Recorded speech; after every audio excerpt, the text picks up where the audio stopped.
ہم اس زمین پر کس مقصد کے لیے موجود ہیں؟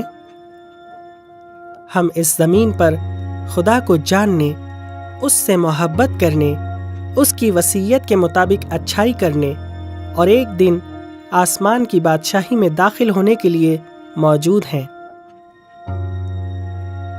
ایک انسان ہونے کا مطلب یہ ہے کہ خدا کی طرف سے آیا جائے اور خدا کی طرف لوٹ کر جایا جائے۔ ہم خدا کی طرف سے آتے ہیں جس میں آسمان اور زمین کی تمام خوشیاں ہیں، اور اس کی لازوال اور لامحدود نعمتوں کی امید میں ہم شامل ہیں۔ اس دوران ہم اس زمین پر جیتے ہیں۔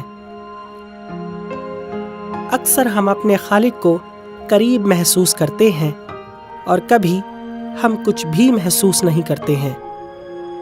ہمیں گھر کا صحیح راستہ دکھانے کے لیے خدا نے اپنا بیٹا ہماری طرف بھیجا، جس نے ہمیں گناہ سے آزاد کیا، ہمیں برائی سے بچایا اور حق کی زندگی کی طرف راغب کیا۔